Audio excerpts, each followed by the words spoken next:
मी माई आपल्या सर्वांचं स्वागत करते माई स्वयंपाकघरामध्ये। आजची आपली रेसिपी आहे साबुदाण्याचे वडे। त्याला लागणारी सामग्री साबुदाणा, शेंगदाण्याचा कूट हा मी भाजून घेतलेला आहे छान, आणि एक बटाटा किसून घेतलेला आहे, मीठ आपल्या चवीनुसार, जिरं आणि मिरची घेतली 4 ते 5, तिखट मीठ हे तुम्ही तुमच्या चवीनुसार घेऊ शकता। ही मिरची मिक्सर मधून बारीक करून घेतलेली आहे। आता आपण हे सगळं मिक्स करू। हा साबुदाणा मी 4 ते 5 तास भिजत टाकलेला होता।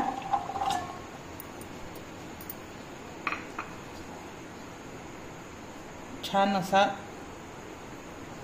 भिजलेला आहे हा। यात शेंगदाण्याचा कूट, एक बटाटा,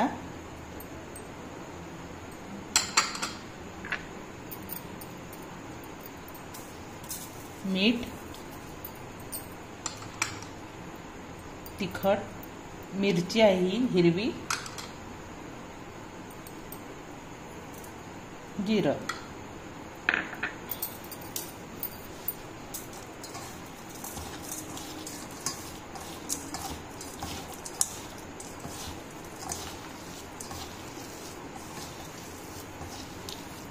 याला छान मिक्स करून घ्यायचं असं।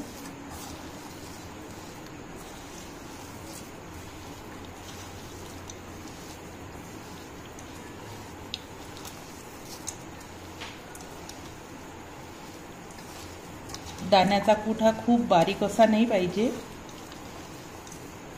थोडासा जाडसरच पाहिजे।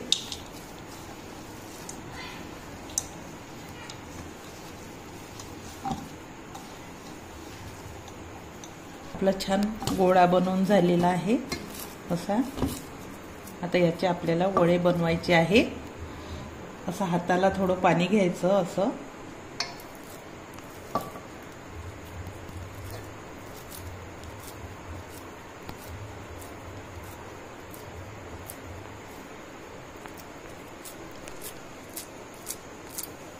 या पद्धतीने सर्व वडे आपल्याला असे तयार करून घ्यायचे आहे। अशा प्रकारे आपण हे बनवून घेतलेले आहे। आता आपण याला तळू। तेल तापलं काय बघायचं आहे आपल्याला। तापलेलं आहे।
अशा प्रकारे सर्व वडे आपल्याला तळून घ्यायचे आहे। वडा झालेला आहे।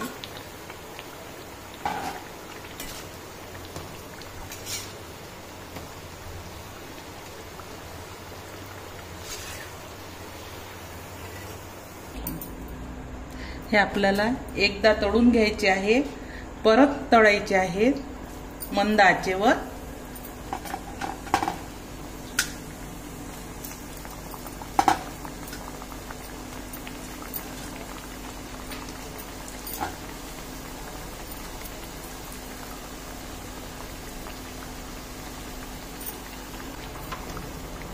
डबल यासाठी तळत आहोत, ते कुरकुरीत होते छान, म्हणून पुन्हा तळायचे आणि फक्त 2 मिनिटं तळायचे मंद आचेवर। तर आपले झालेले आहे। आपले उपवासाचे साबुदाणे वडे तयार झालेले आहेत। तुम्हाला जर उपवासाच्या व्यतिरिक्त खायचे असले तर तुम्ही याचे सांबार वगैरे टाकू शकता। आणि हे डबल तळल्यामुळे खसखसीत खुश झालेले आहे छान, आणि तेल पण ओढत नाही। हे आपण बटाटे किचून टाकल्यामुळे तेल पण ओढलेलं नाही, आणि शिजलेला जर बटाटा टाकला तर खूप तेल ओढते ते वडे। कच्चाच घेतलेला आहे। तुम्हाला हा व्हिडिओ आवडला असल्यास लाईक करा आणि असेच नवनवीन व्हिडिओ बघण्यासाठी चॅनलला सबस्क्राईब करा। धन्यवाद।